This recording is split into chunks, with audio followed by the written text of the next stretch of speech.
Hey, what's up, everybody, and welcome to the Celebrate Columbus show powered by Johnson Whitkemper Insurance. My name is Josh Burnett. As you can see, we've got a great guest today. He's probably never heard this before, but I call him Mr. Downtown whenever I talk about Ike. But for those of you who might not know Ike DeClue, we're going to introduce him. We're going to talk about the Office of Downtown Development and some amazing things going on in Columbus. So thank you, Ike, for sitting down for a few minutes. Thanks for having me. So for those who maybe don't know you, you grew up here, born and raised here. You've done many awesome things downtown to make Columbus a special place. But right now you're with the Office of Downtown Development, spearheading a lot of things going on. But can you just kind of introduce yourself? Tell us a little bit about the Office of Downtown Development. Yeah, sure. So we're going on 3 years of being an actual organization. So we kind of call it, so to give a little history, even more history to the history, it was kind of a group of 5 of us who were getting together on, every couple weeks, and it turned into kind of like, hey, it was kind of complaining about not, what things we wish downtown had, maybe, some frustrations we had. I was at the visitor center at the time, so I was kind of in tune with what was going on for the most part, and those conversations kind of pivoted from complaining to we should do something about that, right? And we didn't know what that looked like at that point, and so we actually had some smaller ideas about bringing a certain type of event here that would be a big draw, and what we ended up going with was kind of the foundation of the organization. A place where if you're a business, a building owner, property owner, you wanted to open a business downtown, we wanted to be the first call for people. And, we really felt like that was a gap in what we had here. We have great organizations. C&D administration does a great job in what they deal with. The Chamber of Commerce does a great job. And we made sure as we were figuring out what this looked like, that nobody thought of this as something that was going to step on their toes, or we were doing something they felt they should be doing. We wanted to make sure that everybody agreed that this was something that was missing. So when we set this up, it really was through, we hosted, over 100 meetings with who we thought would be good stakeholders, really just to make sure, again, that, and I kind of look at it as like we're kind of the grease in the gears, right? We have these other places that are doing great things. They may not always be thinking about downtown, and nor should they be. So we're always thinking about downtown, how to make things better, so we're a nonprofit. We're funded through a lot of grants, some corporate sponsorship, and then some private donors as well. Awesome. So, yeah. And I think, as people maybe pass down the Office of Downtown Development, they would like to know more about it. And so I appreciate you kind of giving us that background. Yeah.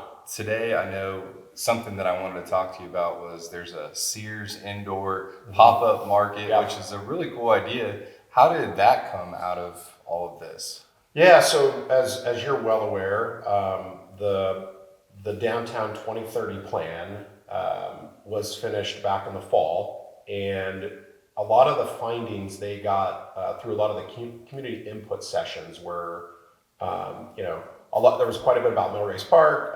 There was, about some making things more pedestrian friendly, but one of them was how do we make the farmers market last longer, right? And that's not new information necessarily. We've heard that a lot, right? People love going to the farmers market. Thousands of people, right? Hundreds of vendors, thousands of people. It's such a success every weekend, even when it moved from now, a little history. So we were part of, when my family and I had Trey McCurry, we were part of the first farmers market, which took place right next to Viewpoint, where that used to be a parking lot there. Yeah. And we were one of the first, I think, 5 vendors. And for the first market, I remember there was maybe a few after us. So there's like 7 or 8 vendors. One of the vendors is the crepe people who are still at the farmers market. I love the crepes. Yeah. So they've been doing it for like, I mean, what, 15 years now or so. So the market has not only moved, but it's continued to grow. It's added food trucks. It's added, live music along the way, and people love that. So we were having a post 2030 kind of wrap up meeting, and community development, kind of with that small group, said we'd like to do an action, 2 or 3 items that came out of this plan. What's something we can do quickly? Yeah. And so the idea came of this pop-up market to see if people would actually attend something like this, right? We heard that they would, but we really need to see in January, are people going to want to get out, and brave the cold and go shop and eat and do those things. So our first event was on December 20th. And it's at what we call the old S.E.A.R.S building. Right. You know it as the old S.E.A.R.S building. People newer to town may know it as the old Cummins building, or as just the building that they've never seen anything in. So it's a big space. It was something that was, a pretty blank slate inside. Mm-hmm. And so we worked with, and I should say that even though my office is kind of tasked with spearheading it, it's been such a collaborative effort. Daniel Martinez down at the IU School of Art Design did the layout, all the planning, community development. Jake and Paul over there have been great. As a matter of fact, Jake's the big wheel track that is inside the market was Jake's brainchild, and that's been a huge success. But also, Kids Commons has a kids area. The Arts Council has, programs the music stage and has a nice booth and has local artists in there.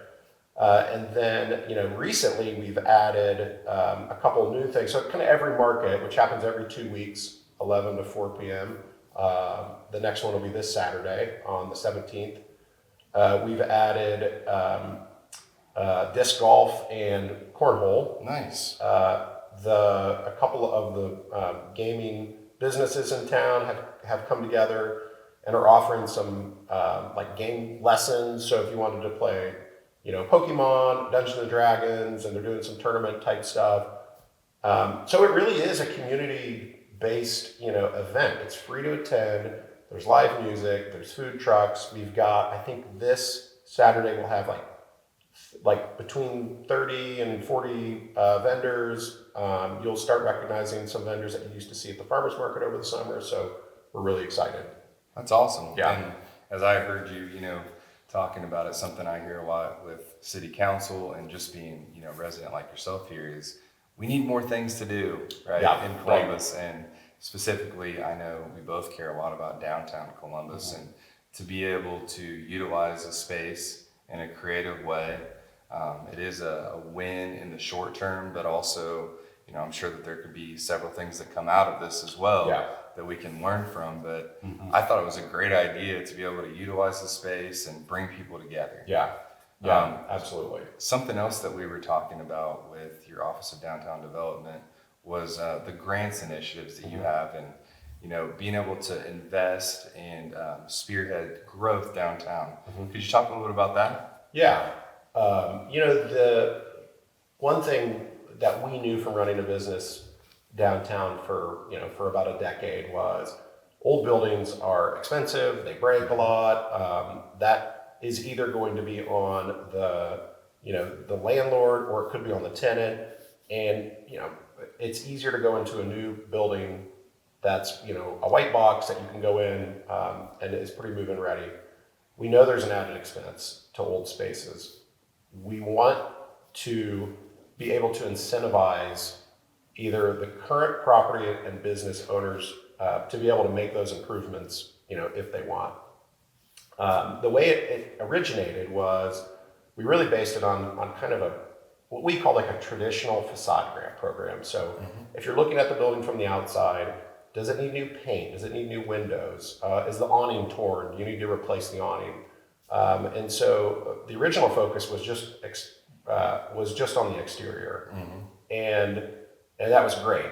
So we launched it, I should say, about 1.5 years ago, going on 2 years. And as we kind of continued down that path, we researched other grant programs throughout the United States, found one in the St. Louis area that we really liked, that also really focused on interiors, and we call it the Retail Improvement Grant. Theirs is something very similar, but it's a higher, so the facade grant program is a $15,000 50-50 matching grant. Nice. So we could cover up, half of a $30,000 project. If you were to move into the interior of the space and it was going to be a retail-facing business, so a little shop, a bakery, a restaurant, anything like that, and we do have, kind of a list of criteria that it would need to meet. So, it wouldn't apply to an office space, right? We really want to incentivize, more retail public spaces for people to go in. And that is a 50-50 matching grant up to $50,000. So, again, we're asking, landlords and businesses, we want you to be in business downtown. We want you to make improvements to your building. A lot of times when you peel back, some flooring or a wall, there's more surprises than you ever thought, right? And some of it is, asbestos remediation and, just tearing old, wiring and plumbing and having to replace that. And so we're trying to bridge that gap of and still make it. We love landlords and they've been great to work with, but an added expense on the build out is typically going to be added expense on that rent for the tenant, right? So if we can help soften that and make it affordable for, we kind of look at, we look at the farmers market, look at these, some of these vendors who are at this market, we look at those as potential new businesses downtown, right? Right, exactly. Somebody who's baking, out of their house and they're doing such a great job and they need the next place to land. We love having that relationship. We'd love more spaces that would be available to them. So it all kind of works together, right? We again, circling back around to that, we want to be the first place people look. When they've got issues or they need help with something, we want to be here for downtown businesses. So we've talked a little bit about the background of ODD as well as some of the things that are going on right now. Anything exciting coming up that maybe you could give us a preview of? Yeah, so we've got a couple new retail businesses priming to open. One's going to be open like beginning of February, right on right on Washington Street. You will have walked past it and seen a lot of paper in the windows. Okay.